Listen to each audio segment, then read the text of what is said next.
स्वागत है दोस्तों आप सभी का चैनल LTQs के पर्सनालिटी पावर सीरीज में।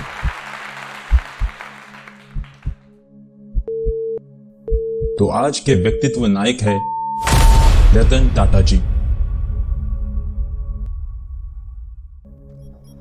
रतन टाटा जी जमशेदजी टाटा यानी JRD टाटा के कौन थे? A भतीजे, B पोते, C परपोते, D भाई। सही उत्तर है C परपोते।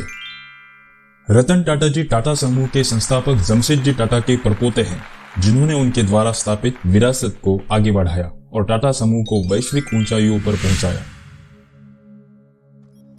रतन टाटा जी का जन्म कब हुआ था? A 1937, B 1940, C 1945, D 1950। सही उत्तर है A 1937। रतन टाटा जी का जन्म 28 दिसंबर 1937 को हुआ था।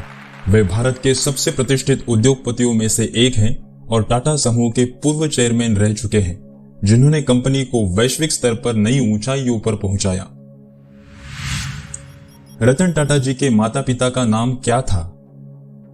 A नवल टाटा और सोहनी टाटा, B जमशेद टाटा और हीराबाई टाटा, C नवाब टाटा और सीमोन टाटा, D नवल टाटा और सोनू टाटा।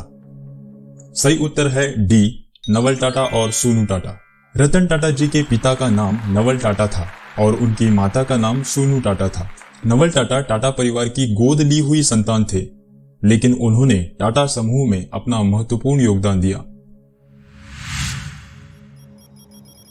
रतन टाटा जी का पालन पोषण किसने किया था? A उनकी मां, B उनकी दादी, C उनके चाचा, D उनके पिता। सही उत्तर है B उनकी दादी। रतन टाटा जी का बचपन चुनौतीपूर्ण था क्योंकि उनके माता पिता का तलाक हो गया था जब वे मात्र 10 साल के थे। इसके बाद उनका और उनके भाई का पालन पोषण उनकी दादी नवाजबाई टाटा ने किया, जो उनके जीवन में एक महत्वपूर्ण भूमिका निभाती है। रतन टाटा जी विवाहित थे? A हां, B नहीं। सही उत्तर है B नहीं। रतन टाटा जी ने अपने जीवन में कभी विवाह नहीं किया।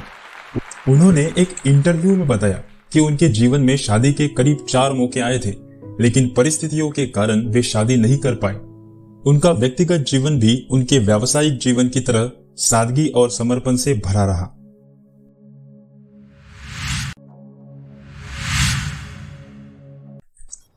रतन टाटा जी ने किस विश्वविद्यालय से अपनी डिग्री प्राप्त की थी?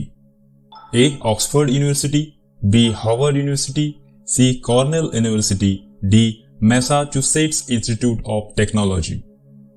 सही उत्तर है C कॉर्नेल यूनिवर्सिटी। रतन टाटा जी ने 1962 में कॉर्नेल यूनिवर्सिटी से आर्किटेक्चर की डिग्री प्राप्त की थी।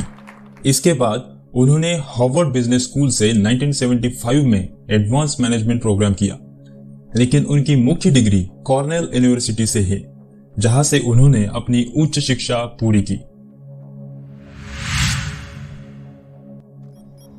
रतन टाटा जी ने किस वर्ष टाटा इंडस्ट्रीज के चेयरमैन का पद संभाला?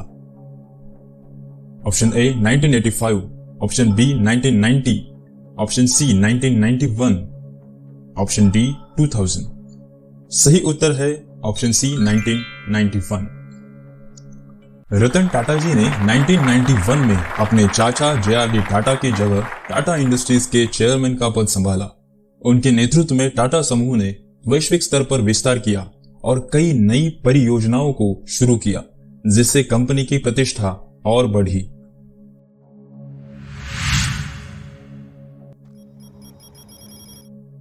रतन टाटा जी ने Nelco national radio and electronics company के प्रभारी निर्देशक के रूप में किस वर्ष कार्यभार संभाला? Option A 1971, option B 1975, option C 1980, option D 1985। इसका सही उत्तर है ऑप्शन A 1971। रतन टाटा जी ने 1971 में नेल्को के प्रभारी निर्देशक के रूप में कार्यभार संभाला। इस भूमिका में उन्होंने कंपनी के विकास और विस्तार में महत्वपूर्ण योगदान दिया और यह उनके करियर की शुरुआत में ही था, जब उन्होंने टाटा समूह में विभिन्न प्रोजेक्ट्स पर काम किया था। उनके नेतृत्व और दृष्टिकोण ने न केवल कंपनी को नई शिखर तक पहुंचाने में मदद की, बल्कि इलेक्ट्रॉनिक्स उद्योग में भी उनकी पहचान बनाई।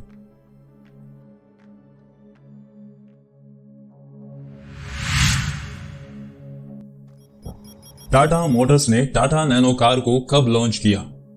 Option A 2005, option B 2008, option C 2010, option D 2012। इसका सही उत्तर है ऑप्शन बी 2008। टाटा मोटर्स ने 2008 में टाटा नैनो कार को लॉन्च किया। इसे दुनिया की सबसे सस्ती कार के रूप में पेश किया गया था और इसका उद्देश्य एक किफायती और सुरक्षित वाहन प्रदान करना था जो आम आदमी की पहुंच में हो। टाटा नैनो को 2008 में भारतीय अंतर्राष्ट्रीय ऑटो एक्सपो में पहली बार प्रदर्शित किया गया था और यह भारतीय बाजार में एक क्रांतिकारी कदम माना गया।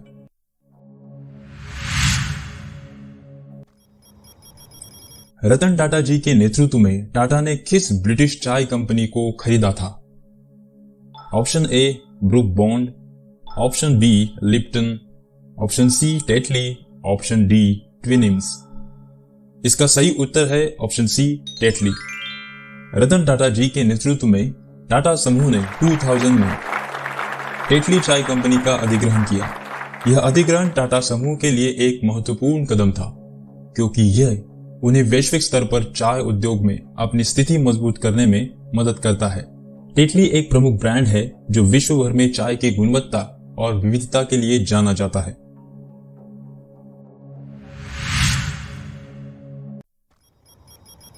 टाटा ने किस दक्षिण कोरियाई कंपनी के ट्रक डिवीजन को खरीदा?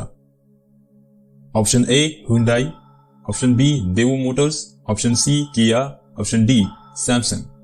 इसका सही उत्तर है option B Daewoo Motors. Ratan Tata ji के नेतृत्व में टाटा मोटर्स ने 2004 में दक्षिण कोरिया की देवो मोटर्स के ट्रक डिवीजन का अधिग्रहण किया। यह अधिग्रहण टाटा मोटर्स की वैश्विक विस्तार रणनीति का हिस्सा था और इसने उन्हें दक्षिण कोरियाई बाजार में अपनी उपस्थिति मजबूत करने में मदद की। देव मोटर्स के एक ट्रक डिवीजन का अधिग्रहण टाटा मोटर्स को विशेष रूप से भारी वाहनों के निर्माण में सहायक हुआ। रतन टाटा जी ने किस वर्ष फोर्ड की जगुआर और लैंड रोवर ब्रांड्स को खरीदा? Option A 2005, option B 2008, option C 2010, option D 2012। सही उत्तर है ऑप्शन बी 2008। रतन टाटा जी के नेतृत्व में टाटा मोटर्स ने 2008 में फोर्ड से जगुआर और लैंड रोवर को खरीदा। इस अधिग्रहण ने टाटा मोटर्स को एक प्रमुख वैश्विक वाहन निर्माता के रूप में स्थापित किया और यह टाटा समूह की अंतर्राष्ट्रीय स्तर पर विस्तार की रणनीति का एक महत्वपूर्ण हिस्सा था। यह सौदा लगभग $2.3 बिलियन का था और इसके साथ ही टाटा ने उच्च गुणवत्ता वाली लग्जरी कारों के बाजार में प्रवेश किया।